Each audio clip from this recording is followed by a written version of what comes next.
Hey everybody, we're back. Just gonna stick that right there. Bam. And I'm gonna do this. Keep it civil, guys. That's what I like about you, Quattro, is like you are civil. You do keep it civil sometimes. So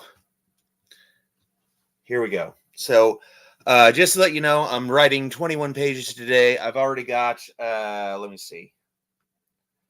I've already got 11 pages written. I'm going for 3 more pages, and then I will come in, and then I will do the chat after I'm done with this next 3 pages. So let me see. My goal is to get to, let me see.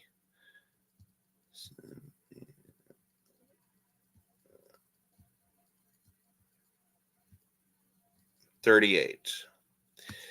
So got about 3 more pages, then I'm going to break for 15 minutes, and then I will be right back to y'all.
And bam.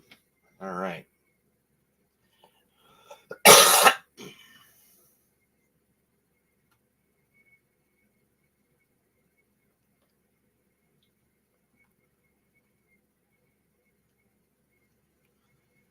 All right. And booyah! Got another 7 pages done.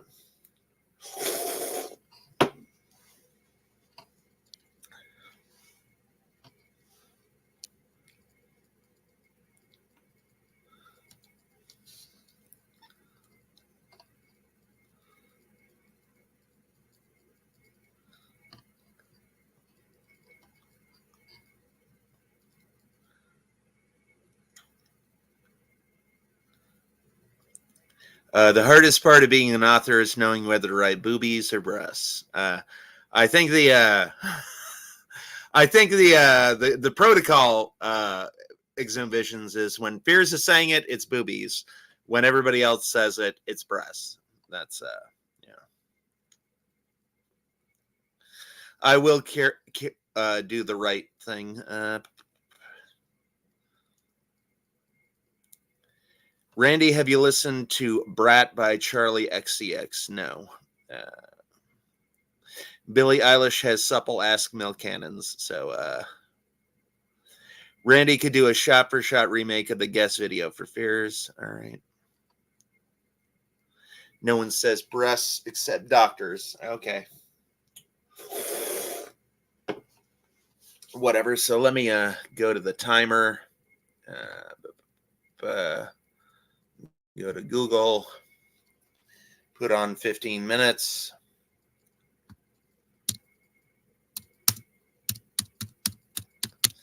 Bam. 15-minute timer.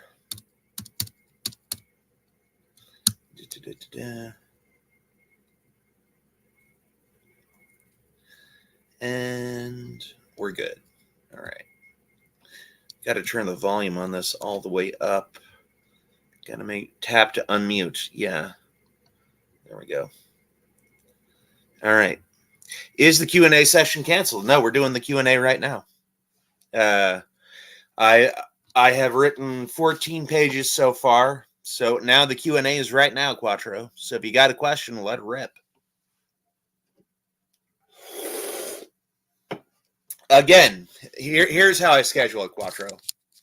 And you could probably do it the exact same way that I do it. So what I do is on the first day, I write 16 pages. On the second day, I write 21 pages, and here's how I do it. I write 7 pages, take a break, then 7 more, then take a break, then 7, and then I'm done for the day. And then the next 4 days, I just do that 21 pages, and at the end of the 5 days, boom, I'm done. First question, where do you get off? Second, how dare you? Second, where I'll tackle those in the order that they come from. Where do I get off? I get off on Dunlawton and Spruce Creek Road. And second, how dare I? I do it like this. That's how dare I. So there you go. So that's where I get off, and that's how dare I. So there you go. Yeah.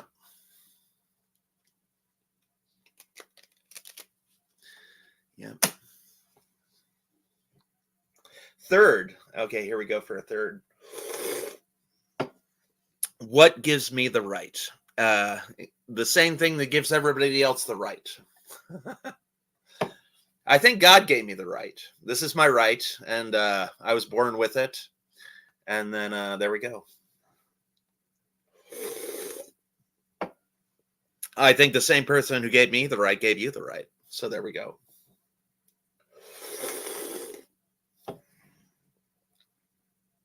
So we got 5 people a watching. Damn. So, yep.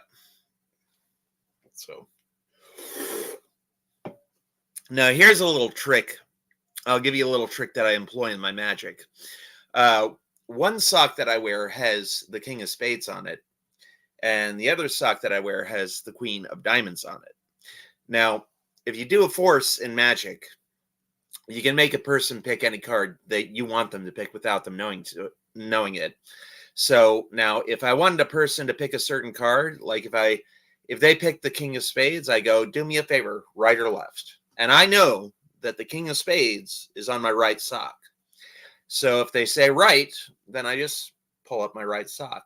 Now, if they say left, I go, okay, this is your left, correct? And then I pull up my right sock, and they're shocked and amazed. So that is, I call that the left to right ploy. And I've got a ton of these ploys in Magic. So it's pretty cool, you know. So next month, I'm going to get a shirt, and it's going to have an ace of spades right here and ace of diamonds right there. And then so when I unbutton the shirt, I can go, okay, left or right. And they go, if they ace of diamonds, I just go bam like that. And if they go ace of spades, I go bam like that. And since I'm only revealing one side of my shirt, then I can button my shirt back up and I can make them pick the ace of spades. And I'll be like, well, what's the card? And they're like, ace of spades. And I'm like, bam, just like that. I can make people pick whatever card I want them to without them knowing. That's the major trick of magicians everywhere, is they already know the card that you're going to pick. Yeah. Is the third sock crusty and under the bed? Yes, definitely. Have to say, I never saw the twist coming in Everyday Magic is Coming. Yeah, where he chops his hand off. You know where I got that, Quattro? Is the thing is that I broke my arm, and for about a month, I had to learn to use. I broke my left arm. I broke the radius. So I had to learn how to do all my tricks, you know, one-handed. So it was very difficult. And I thought, you know, that's cool. So I could do that, and I could do that one-handed, you know. And then I can do. It's been a while since I'd done the one-handed thing, but yeah, I could do that. Got a joker right there. Now we're going to do this, and now the joker's right there. And then now the joker is right there again. So I could do that all one-handed. And I thought, wouldn't it be cool if we had a magician who could do all his card tricks one-handed? And that also set up some of the conflict later in the story, because later in the story, he gets caught by a cab driver and he wants to leave the cab, but he has something in his right hand. Or I don't remember, he has like a suitcase or something in his right hand, and he wants to unbuckle his seatbelt, and he can't because he's got a nub on this hand, and he doesn't want to lose his wallet or whatever he was carrying, and he can't like reach over and unbuckle the seatbelt and leave at the same time because the cab driver's got a gun on him. So, you know, it brings up little bits of conflict and little things that not everybody would think about. Quattro, did you like the Paul Pasadena asides, the little book that the main character was reading? You should commission that shirt from Exhumed Visions. I actually am getting all my shirts now from Amazon.com. I commissioned the shirts on Fiverr, and then Amazon.com for an XXL, they only charged me $16. And that's front and back. I don't know if Exhumed Visions can give me a better deal than that. But yeah, this would be a one-off shirt. Oh, you know what? Here, let me show you the shirt I got on now. Let me show you. So I commissioned this shirt. I had the front image made, and I had the second image made. So this is the shirt. This is the one that netted me $27 last time I went to karaoke. So I'll show you this one. Thanks, Yak. It's my side hustle, but I don't think Randy wants me to know his address. Okay, so this is the front. That's the front of the shirt. So it's got the Joaquin Phoenix Joker with the two of clubs on it right there. So that is the front of the shirt. And then here is the back of the shirt. I've got the Heath Ledger Joker with the 4 diamonds on his head. So usually I ask people who their favorite Joker is, and usually the people's favorite Jokers are usually the Joaquin Phoenix one or the Heath Ledger one. So if they say the Joaquin Phoenix one, then I just unbutton my shirt and go, "Was that your card?" And they're like, "Holy shit, yeah!" And then like if they say the Heath Ledger, I do the trick where I pull out the two of clubs and then I unbutton the shirt and I'm like, "Is that your card?" And they're like, "No, no." Well, yeah, that was our card, but that's not the Heath Ledger Joker. I'm like, "That's not the Heath Ledger Joker." Then I button the shirt up again. And I go, "Hold on, let me see. Maybe this shirt will change. Maybe this shirt will change. We'll see." So I make them pick the 4 of diamonds, unbutton the shirt, and I go, "Bam! Was that your card?" And they're like, "No, it's the 4 of diamonds, and that's the 2 of clubs, and that's the Joaquin Phoenix Joker. I don't like it." I go, "Oh damn, I got it wrong." And they're like, "Yeah, you got it wrong. It's magic trick sucks. I don't like it." I go, "Hold on, wait a minute," and then I take the rest of my shirt off, show them the back, and they're like, "Oh my god!" What I love in magic, this is what I love in magic, is when people scream so loud that the entire bar looks at us, or when the entire table of like 6 or 7 or 8 people start giving me an ovation. That is what I live for. That is even better than money is. Like when people scream so loud that the entire bar turns and looks in our direction. And the bartenders, they actually love me because they're like, "Hey, everybody loves Randy," and I get tons of free drinks. Like I got 3 Red Bulls last time, 3 free Red Bulls last time I went to the karaoke bar. And let me tell you, I was up all night, and I think that might have been the night that I was writing, because 3 Red Bulls, man, that'll keep you up all night. And let me tell you, Red Bulls blast writer's block. Like Red Bulls just totally annihilate writer's block. And monsters as well. I usually have like two or three energy drinks before a writing session. I didn't have any Red Bulls today. All I got is Coke, and this is the last Coke, so I'm gonna have to go to Walmart and get some more. But yeah, Red Bulls blast through writer's block. They annihilate it. They break it into 1,000 tiny little pieces. So I usually take about 20 or 30 vitamins before a writing session, then 2 Red Bulls or 2 Monsters, and then that gets me going. And Stephen King once said, the writing sessions for me. This is what Stephen King said. He said the first 10 minutes is a total slog. The first 10 minutes is total hell. I hate that first 10 minutes, and this is true for me too, once I get my engine going, there's nothing could stop me, and then I could write well into the morning. So, yeah. So, can't beat the king, Stephen King. He does some really good novels. His novels are basically all the exact same novel. It's like a group of people trapped in one place, forced to deal with it, like they always... He has like archetypes in his writing. He has like the detective character who's kind of like Sherlock Holmes. Then he has the disabled person. Then he has the religious fanatic. Then he has the total asshole. And the total asshole is he's a popular character in zombie movies because, usually like in Day of the Dead or Dawn of the Dead or one of those like of the Dead movies, there's like a character who's a total asshole that you want to see get killed. And then like halfway or 3/3 through the movie, he gets offed and stuff. But yeah, that's what it was like with the Langoliers. It's like they're trapped in one location, an airplane in an airport, and it's usually just them bickering. Stephen King also says you should not only write 2,000 words a day, you should read for hours a day. That's good advice. He said, "How to expect to become a writer when you don't spend your time reading and writing." Yeah, that is. Those are both good advice. The book that I'm reading right now is Extreme Ownership by Jocko Willink. I've read it before. I'm going through it again, and it's a good book. And a lot of the techniques that are in Extreme Ownership, I'm using in this.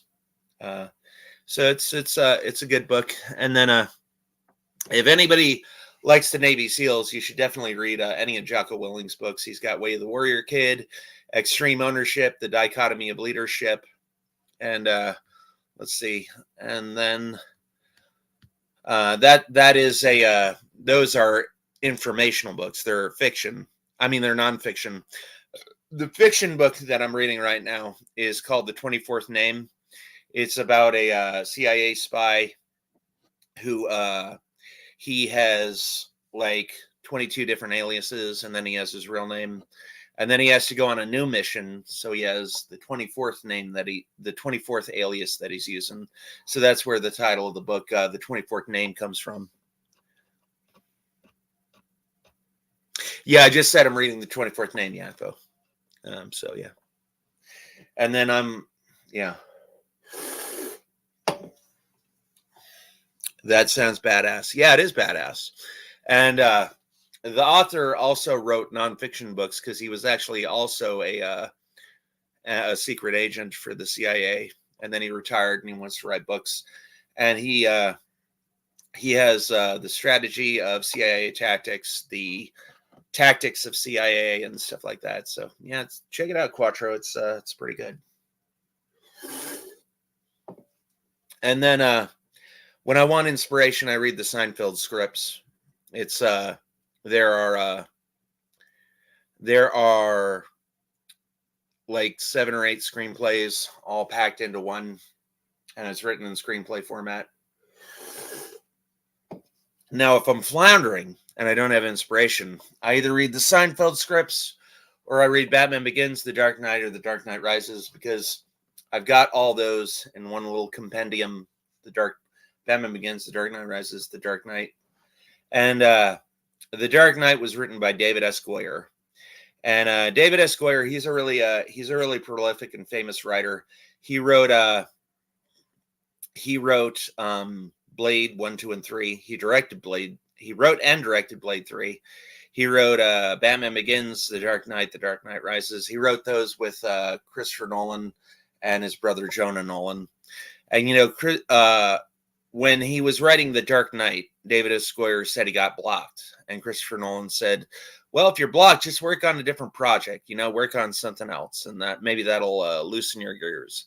So David S. Goyer took a break and he said, "You know what? I've got a lot of ideas for the next Superman movie. I'm just going to write a Superman movie." So he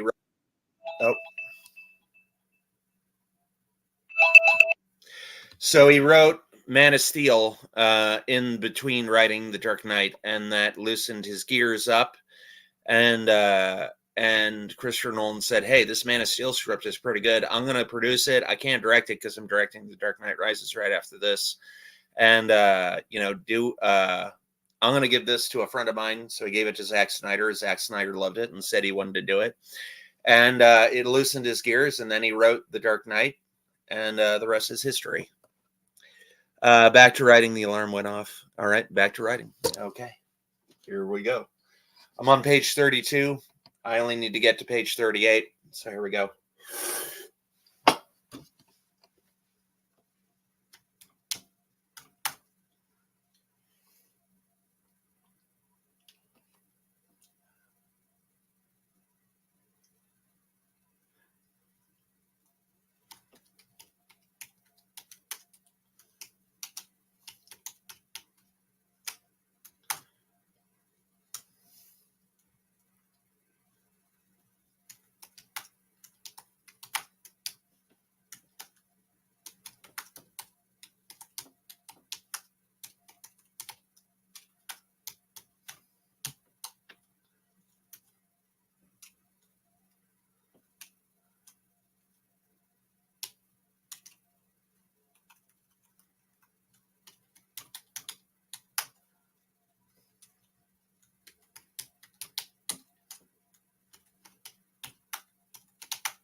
Save project, save project, save project. Okay, I went a little bit over my I went a little bit over. I did 40 I did I got to page 41, so I actually did probably 11 or 12 pages instead of 7. But I hit a streak and I was really motivated, so that'll cut down on my page count for the next few weeks. This is usually my reading time, but I'd rather watch Randy stream instead. It's gooning time. Let's show this. I now am on a Discord call with Lantern in a museum, looking at some deep belly buttons, low tint. What do you think of the Costco guys? What's your opinion on Chicken Bake? Would you win the Rizzler? Don't know who the Costco guys are. I love chicken, and I don't know what the Rizzler is. Everybody gets in the Goon Cave, y'all. It actually ends at 7 pages, just as a 6. He has no discipline, does not want to work for his goals. That is not true. I just did 11 pages. I wanted to do 7. Legend, you're working this. I'm not slacking at all. I did more than I said I was going to do. You need to write. Let's clacking is impassionate now. How soon do you finish the first draft? Do you do rewrites? How long do you wait before proofreading? Let's say you write a screenplay in 5 days. How much is spent writing? Well, I do the outline on the first day. Then I do 16 pages. And then I do 21 pages for the next 4 days. Then I send it off. And then you said you were going to do 32 to 38 pages. Well, no, that's because I went over on the page before that. The first session I did 7 pages, and then the second session I went over and I did 8 pages. So for the third session, I only needed to do 6, but I actually did 11. So I actually went over my goal. How much is spent proofreading? Usually I write the script in 5 days, and then I send it off to the reader, and if they like it, you didn't say that. How was I supposed to know? Well, I just told you. So usually I send it off to the person who's buying it, and either they buy it or they have me do a revision. The revision takes about 1 day, and say they comment and so well, yeah. So I actually did. Here, let me see how much I did. I actually went over on the first day, too. On the first day, I did 17. Let's see how much I did today. So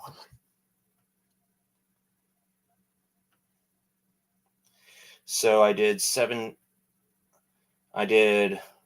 41 pages today, minus 17 that I did on the first day. So I actually did 24 pages today instead of 21. So that means the next few days I can do 6 pages on a few instead of 7.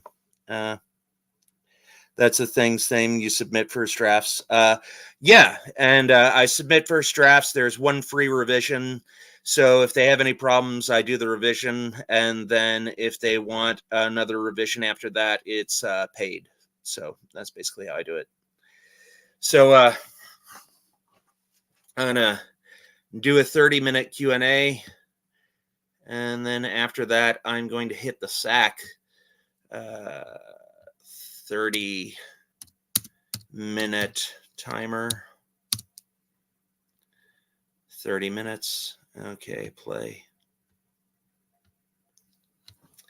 You seem to love Stephen King's on writing. Why don't you take the parts where he says, kill your darlings, and then he says, let it 6 months before editing?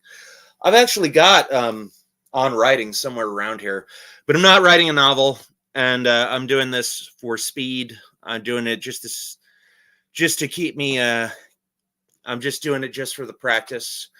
Because, I've got a person on Fiverr right now. He's writing the outline for me. And as soon as he's done with the outline, I can do my own outlines. But he says that about short stories. Oh, dang. Well, there you go. But yeah, I'm just doing this to keep myself as an exercise, just to keep myself sharp while while the person on Fiverr gets his stuff together. Now, usually the plot that people give me on Fiverr is like maybe three or four paragraphs, and then I have to flesh that out to a total outline.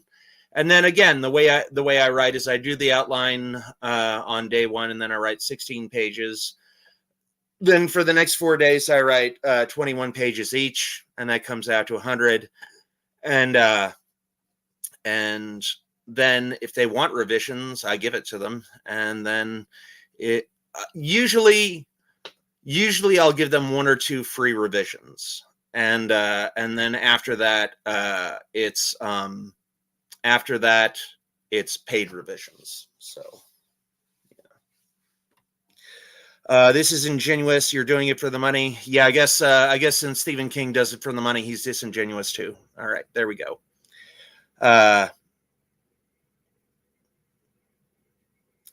Yep. Yeah. All those writers who get paid for what they do, they're disingenuous. They're dishonest. Yeah. Yep. Writing for money is, yep. There we go. Writing for money is of the devil. Writing for money is of the devil. Yep. You are correct. He had a bunch of rejected stories on a nail before he got paid. Yep. So, yep. So, yep. No matter whether I'm writing just for fun, like I am right now, or writing to get paid, it's disingenuous. No matter which way I go, I'm all. No matter what I do, Yakvo, according to you, it's disingenuous. And whether I write for money or whether I write just for fun, writing for fun right now, and I do get paid, so I do both those. So it looks like no matter what I do, I can't win with you, Yakvo. So there you go. So, yeah. So, yeah. So, yeah. I thought the outline was someone else's. Well, they give me like 3 or 4 paragraphs. 3 or 4 paragraphs is not an outline. You need much stuff to do an outline. You write for yourself with someone else's idea. Weird. Yakvo, I don't know. I don't think you're updated too much on what writing is. It's called ghostwriting. That's where you take somebody else's idea and write it. That's not weird. It's a business. They have a name for it. 3 or 4 paragraphs is a perfect outline. Well, I guess so. That's not enough. That's not enough detail to write a 100-page screenplay too. I'm sorry, but so whatever. 3 or 4 outlines is not enough detail to write a 100-page screenplay to. So, yes, again, but I don't support myself. So, yeah, no matter what I do, I can't win with you, Yakvo. Yeah. I make enough money to support myself, in addition to living off the government. So, yeah, it isn't a business. It's a hobby, whatever. Yeah. I mean, you don't have to win with me. Yeah, but it seems no matter what I do, like if I say I write for other people, you're like, oh, that's not a real job. Yes, it is, Yakvo. It's called ghostwriting. Look it up. Educate yourself. This is entirely to hone my craft, and I am getting paid too. So this script is entirely to hone my craft. I've got a person who's going to pay me $100 this month for doing a screenplay in 5 days. So I'm doing this as a hobby, but I'm also getting paid for it, and I'm also ghostwriting. So it doesn't seem like anything. Oh, it's a job, but it's not your job. Yeah. Well, it's not a job unless I'm working 9 to 5, right, Yakvo? It's only a job if you're working 9 to 5. Yeah. Okay. Yeah. No, Yakvo, you're the one who's changing your tune every second. You're not intelligent enough to battle me of this. I do writing for fun. I do it for a job, and I ghostwrite. So, you're just not happy no matter what I say, Yakvo. I could say I have a job right now, and you'd be like, oh, yeah, but it's a job at McDonald's. Or I could get a job, a professional job. Well, yeah, you're not doing it 24 hours a day, so that doesn't count. No matter what you say, Yakvo, I can beat you. I've got you beat. I'm not upset, but you aren't happy, and you're not intelligent enough to beat me at this, Yakvo. I'm sorry, you can't do it. A job at McDonald's is honorable. Yeah, right. And I mean, it's not enough for you. If like I lost 20 pounds, you'd be like, yeah, but you're still fat. And then if I like lost 100 pounds, you'd be like, yeah, you lost 100 pounds, so you're anorexic, you got an eating disorder, blah blah blah blah. So not upset, not upset. Uh, uh, I'm concerned because Yakfo is changing his tune every 2 seconds. Like I'll say I'm doing this script for fun, and he says you're not doing it for a job, and then I say I'm getting paid this month, and he's like, oh, but that doesn't count because it's not a 9 to 5 job. And then I say I make enough money, and he's like, well, you live off the government. Well, who cares? And Yakvo, it shouldn't even bother you because you're a Canadian. You don't even pay taxes for me. And then he's like, oh, yeah, but it's the Bible says you have to work. And it's like, I'm working right now. I just proved it. I work for 2 hours today, 2 hours the next day. And now he's like, oh, yeah, but you're not getting paid for it. So, yeah. I thought you guys were pals. This is really sad. No, Yakvo is just a troll. Well, if it's not 9 to 5 and then I'm getting paid, then there should be no problem, Yakvo. Because I am working. I'm getting money from Fiverr. See, he changes his tune every 5 seconds. I'm not changing my tune. I said I work. I get paid $120 for a script. And Yakko's like, that's not enough to support yourself, so that doesn't count. So, yeah.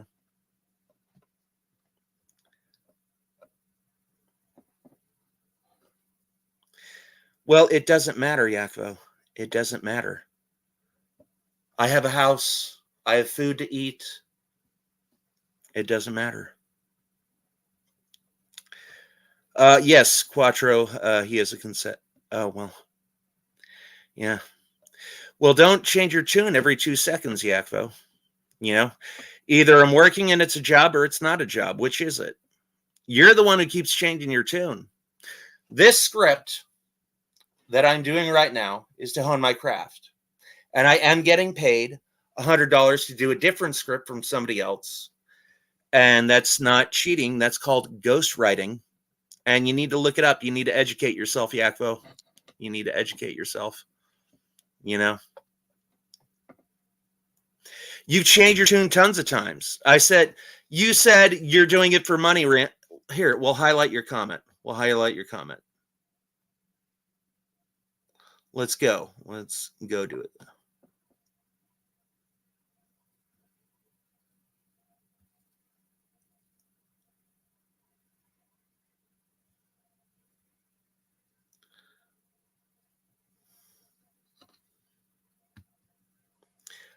Clearly you've never read it since you don't mention it and didn't read it. Oh, yeah? Here we go, Yakko.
I own the book. I can't find it because my room is a mess. I own the book, and the reason I don't quote it is because I read it like 20 years ago. Okay. I read it 20 years ago, and it is somewhere in here, somewhere here. So I've read the book. I have the book. It is somewhere in this thing. You change your tune tons of times, Yakvo. Change your tune tons of times.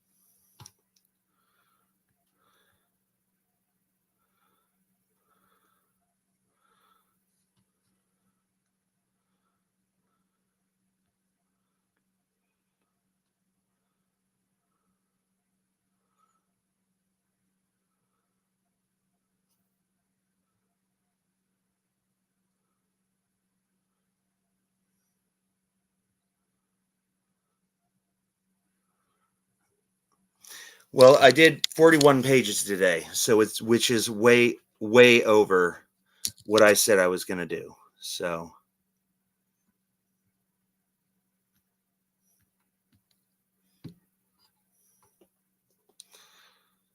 yeah, I don't need to keep my stories on a nail because I'm already selling. See, he kept his stories on a nail because he was getting rejections. I'm not getting rejections. I'm actually selling my scripts. So I don't need a rejection pile.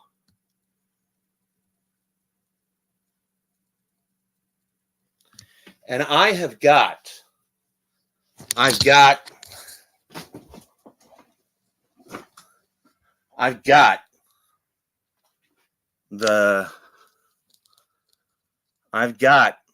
on writing somewhere here.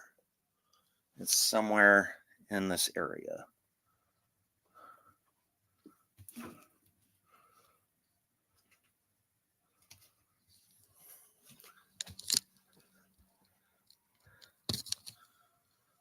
Somewhere. Oh, here we go.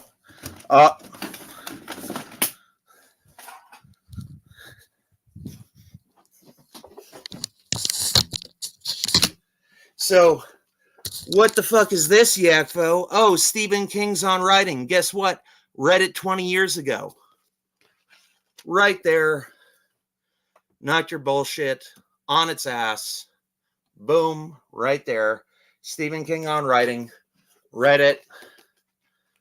Got a ton of shit highlighted.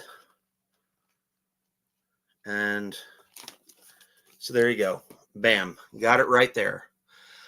I've read Stephen King's on writing. I haven't read it for like 20 years. So, fucking owned. That's right. Checkmate. Bam. Got it. And I've read it. And there you go. Got it, read it. I don't know what he fucking said. I read this like 20 years ago. I'm not going to fucking read it all over again.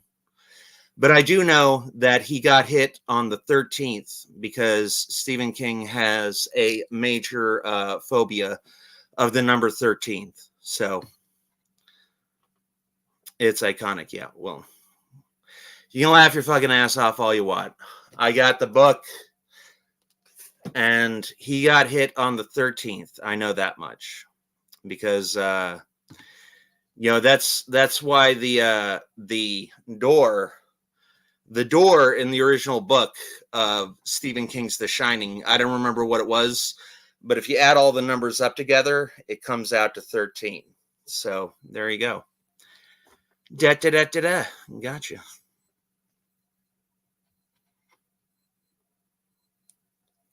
Yeah. All right. What page is that on, Yakvo? What page is that on? Let's see. I've got the book right here. So let's see if you can tell me what pages is it on. So, yeah. Again, I read this book 20 fucking years ago. 20 years ago. So yeah, I can't remember everything that was in a book that I read 20 years ago. So I'm sorry, Yakko. 69.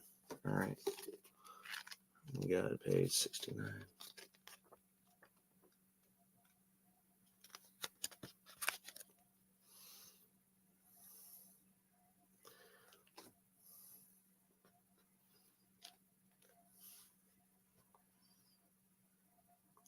So let's read it. Starts with the sentence on the next page.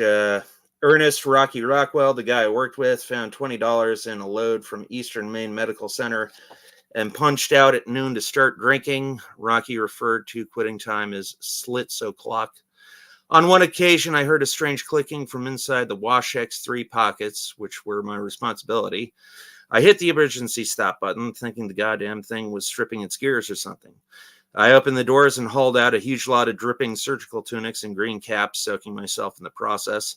Below them, lying scattered across the colander-like inner sleeve of the middle pocket, was what looked like a complete set of human teeth. It crossed my mind that we were making an interesting necklace. Then I scooped them out and tossed them in the trash. My wife has put up a lot with me from over the years, but her sense of humor stretches only so far. From a financial point of view, 2 kids were probably too many for college grads working in the laundry and second shift at Dunkin' Donuts. The only edge we had came courtesy of magazines like Dude, Cavalier, Atom, and Swank, what my Uncle Oren used to call the titty books. By 1972, they were showing quite a lot more bare breasts, and fiction was on its way out, but I was lucky enough to ride the last wave. I wrote after work. When we lived on Grove Street, which was close to New Franklin, I would sometimes write on my lunch hour too. I suppose that sounds impossibly Abe Lincoln, but it was no big deal. I was having fun. The stories, grim as some of them were, served as brief escapes from the boss, Mr. Brooks, and Harry the Floorman. So no shit about him getting hit on the car. That was page 69. Read the entire page, not there. So, yeah. Yeah. Well, on page 69, he uses the words the titty books. So there you go. That shows me you don't care about the craft. You want to make some money on Fiverr. Then you become the next Stephen King, even though your focus is on screenplays. Never said I wanted to be the next Stephen King. Said I liked him, and I'm doing this script to hone my craft. Again, you're flip-flopping, Yakvo. Flip-flop the man. Flipping and a flopping. You flip-flop more than a fish on dry land. I'm doing this script that I'm writing right now, J-Lock, nobody's buying. The script that I'm doing on Fiverr, somebody is buying. So, yeah, again, flip-flopping, flipping and a flopping, flopping and a flipping.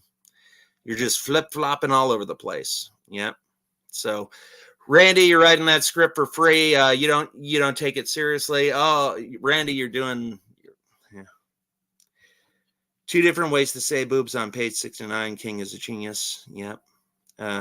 See, you never said that. How would I know? J-Lock, I'm doing for free. I've said this tons of times throughout the screenplay or throughout the thing. I'm doing this to hone my craft. So, I mean, I've got 2 scripts, one that I'm doing for free just to write, and then I got another one I'm paid for. So none of your arguments are valid. None of your arguments work, Yakko. You don't know what you're talking about, man. Sorry. Yeah. So I've said tons of times that I'm doing this script just to hone my craft. You weren't paying attention, so yeah, it's not my fault. I said it tons of times I'm doing this script just to write it. So, I mean, I've got a script that I'm just writing for fun, and then I got a script I'm just writing for money. So no matter what you say, Yakko, is Fears dead or alive? Dead or alive? Yeah, Yakvo, I said it tons of times on this stream and the other stream. I'm writing this one just for free. J-Lock, I am writing for free. The one on Fiverr, I am writing for money. You did not specify. I said tons of times I'm writing this just for me. This is a script, but yeah.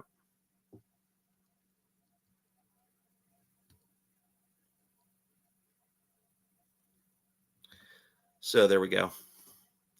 So yeah, so if y'all have any questions you want me to answer, go ahead and drop them in the chat. We got tons of people here. We got Mr. Lantern, we got Exhumed Visions, we got Stackleton, we got Quattro Bagina, Adam Pacides in the chat.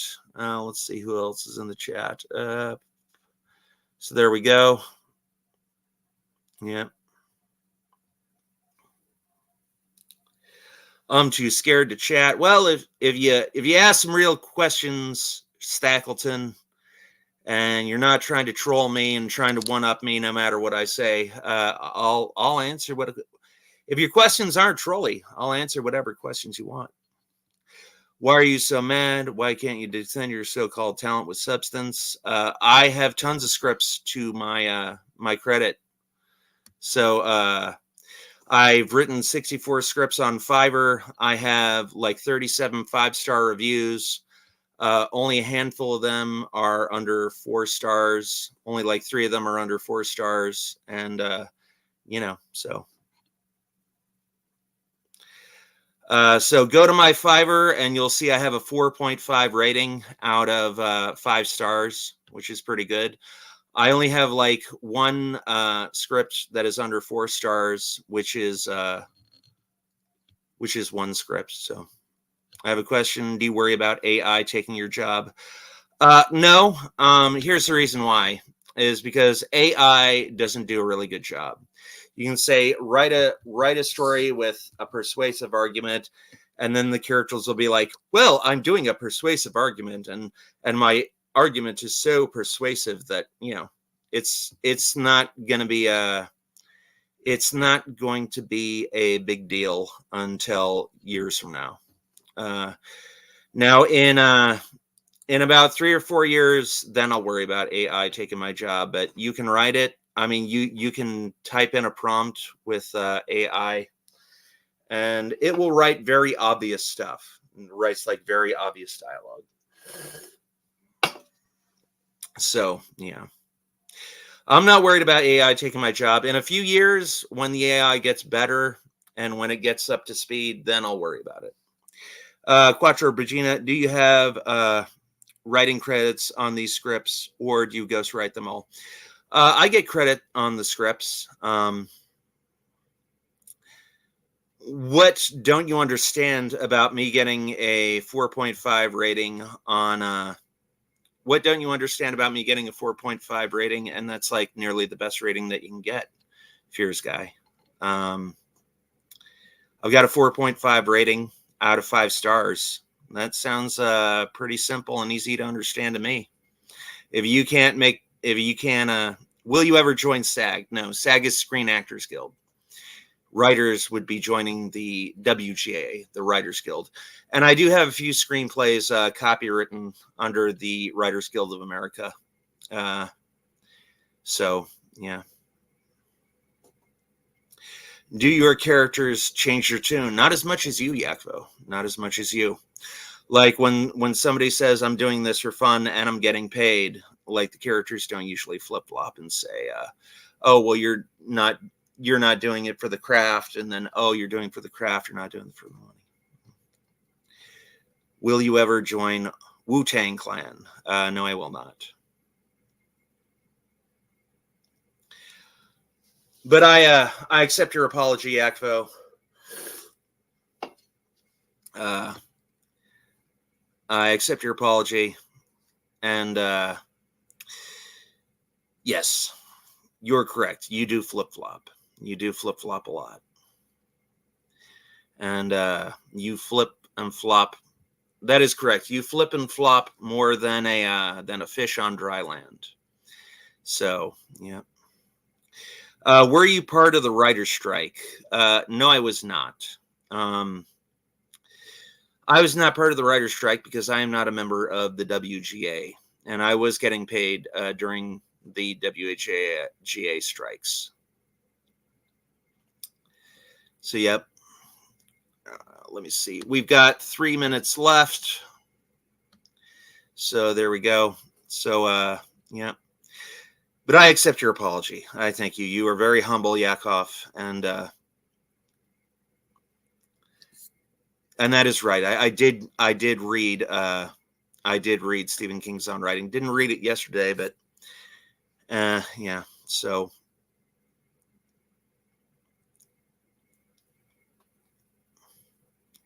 is that the real fears? I don't know.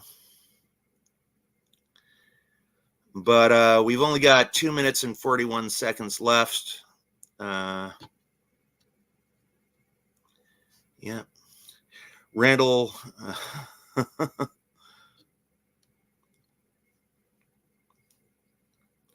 Yeah. Well, I mean, just make up your mind. I mean, I am I'm doing this script, J-Lock, for fun, and I am getting paid for a script this month. So is it a 9 to 5 job? No, it's not a 9 to 5 job. Uh, do I make enough to support myself? Well, I don't need to make any money, but yeah. Glad you accept and acknowledge. Well, you weren't correct. No, you do flip flop, but uh, he Stackleton. Yeah, all right. Do you ever see fears as someone that prevents you from falling out? I haven't spent my time on Fears Man on a long time. I haven't done like one of his cartoons, but yeah, yeah. So we got 1 minute and 24 seconds left. Do you think actors should be short or tall or average? It depends on the role. It really doesn't matter. Um, Jack Reacher, the movie with Tom Cruise, was successful enough to get a. It was successful enough to get a sequel, and then Hugh Jackman is kind of tall, and Wolverine is historically short.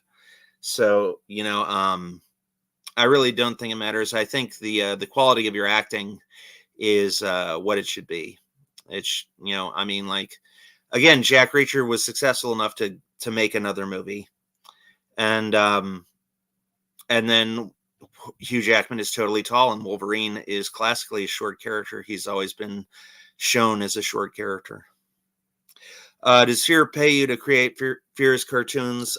Yeah, and he takes me out to dinner too. We've gone to Black Angus Steakhouse. We're in a nice thick steak with some asparagus and a potato. That was good. And then for the last Fear's cartoon, he took me out to Joe's Crab Shack, and I had a nice burger. And we've actually got a photo from there. So ask Fears to show you that sometimes. So, yeah. We went out to dinner. Yep. So there we go. Oh, well, the timer didn't go off because it was muted. But there you go. So here's what I'm going to do. I'm going to say goodbye to everyone in the chat. And I will see you all later. My name is Randy Brown. Have a nice day. See you later.